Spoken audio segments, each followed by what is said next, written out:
President of the United States had also been watching. Both the President and Leader McConnell found her testimony to be incredibly compelling. So not just Mitch McConnell, but also President Donald Trump was watching this nomination confirmation hearings, right?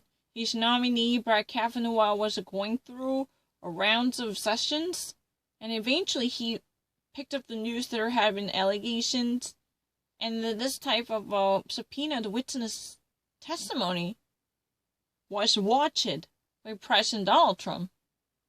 But both of them found this argument by Dr. Ford very compelling.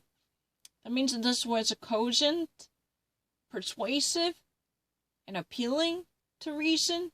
It at least seemed not that far-fetched, or not that far-flung, or it didn't sound like something terribly fictitious, right? I was in the White House the entire day, including watching the testimony of both Ford and Kavanaugh. The president watched it live. And the president and I have both said, each of us have said publicly, she rendered compelling testimony.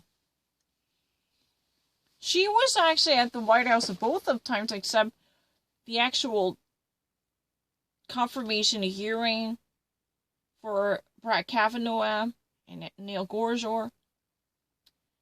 But the thing is, she actually watched this,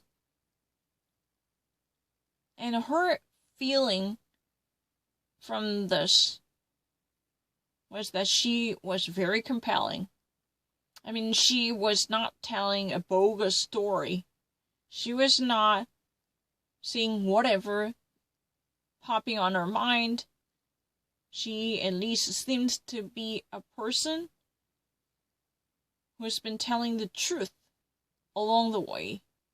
That type of coherence of the message was felt by Kellyanne Conway and her boss, President Donald Trump, and even Mitch McConnell. Even from the Republican side, they actually wished Brett Kavanaugh could have found something equally convincing, because this was all of a sudden a game of a convincing. You need to actually find a more compelling story. And whose story would be much more touching and convincing? That's the secret to victory. That's a key to victory, right? The key to success is finding the most cogent story that could eventually turn your enemy into your best friend. The president picked up the phone. On the other end, Mitch McConnell. Both of them kind of testing each other a little bit. Where are you at on this? How strong are you? And McConnell basically says to the president, "You don't worry about me. I'm strong as a unicorn." That's his quote. "I'm strong as a unicorn." In other words, he's not going to let up. He's not going to give up. He's not going to surrender. So Mitch McConnell was very adamant. So both the sides were checking up on their whereabouts, how they were actually holding up with this situation. So Mitch McConnell said he could actually take it up. He's really as strong as your pants, right? You worry about me, I'm as strong as your pants. That's what has been actually said by Mitch McConnell. That means Mitch McConnell had a zero interest in giving this shit up. I mean, he never wanted to blow it up. He couldn't give it up. He couldn't cave into the pressure of Democrats. His mindset was, come what may. Whatever comes, I will find a way to overcome it. There will be no turning back. I already crossed the point of return, so I have to go forward, and there will be no compromise. I will do it in my way. That was really the sentiment. Yeah, it's really interesting when President Donald Trump was enjoying his inauguration ball because there was a song by Frank Sinatra, I Did It My Way. But Mitch McConnell, he was running amok. He wanted to actually get things done in his own way, without thinking much about other people's feelings or the ramifications of the event. He was desperate to shake up the actual constitution of the Supreme Court. That was all he could think of. Because this nomination game had a much political nuance too. If he were to lose this game, then there will be no more future as a Republican leader in the Senate, because the Senate majority will be given to Democrats. Because this would be a peach point of Democrats desperate to get the control over the Senate. This moral failure, if admitted, could be irrevocable. So before it would be confirmed, Mitch McConnell was desperate to airbrush the personality of Kavanaugh and vituperate the credibility of those witnesses against Brett Kavanaugh.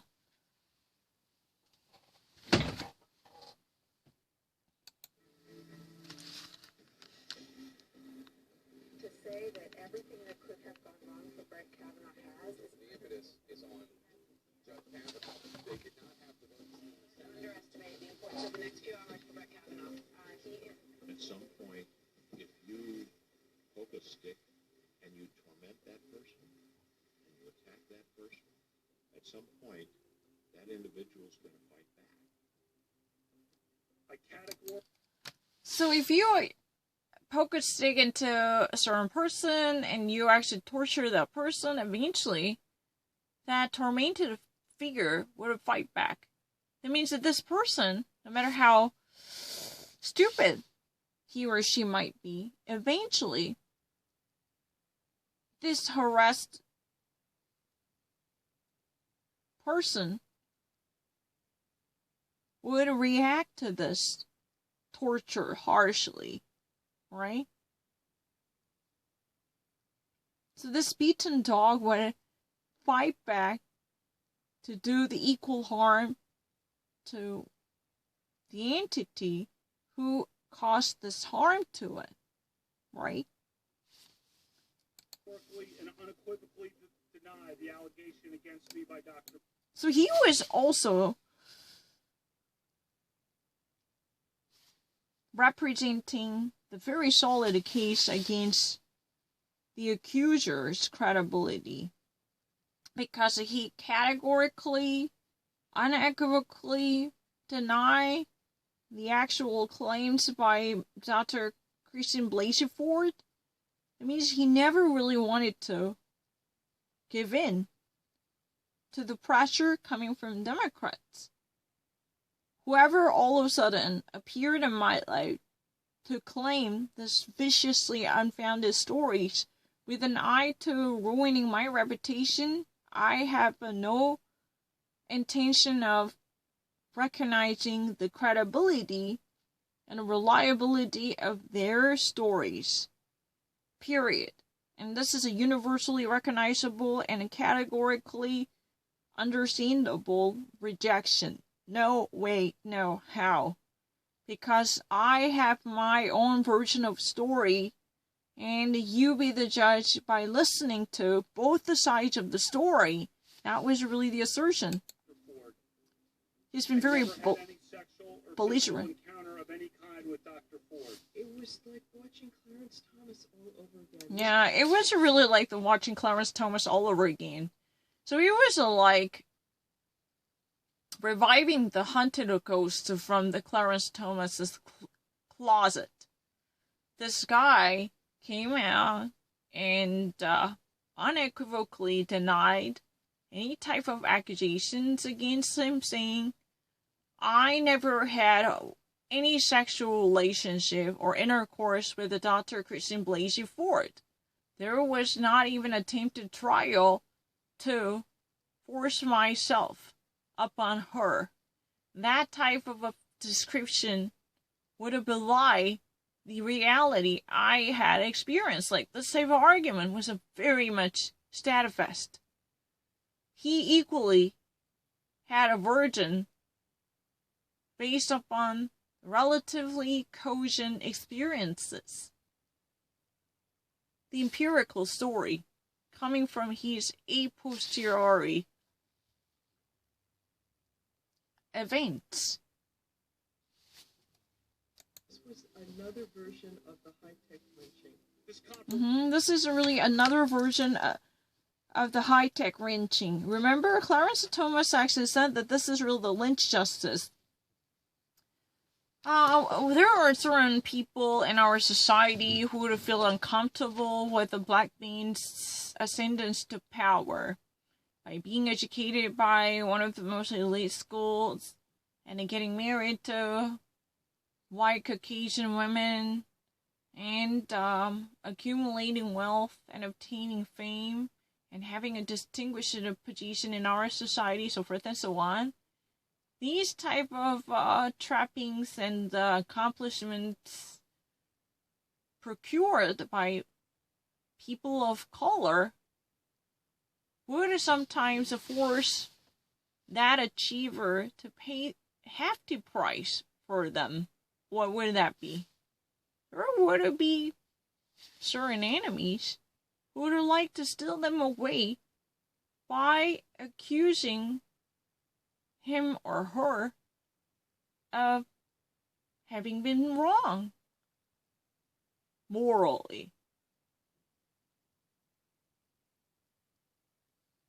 That was really the argument. Brett Kavanaugh all of a sudden claimed that he was a victim of a Me Too era.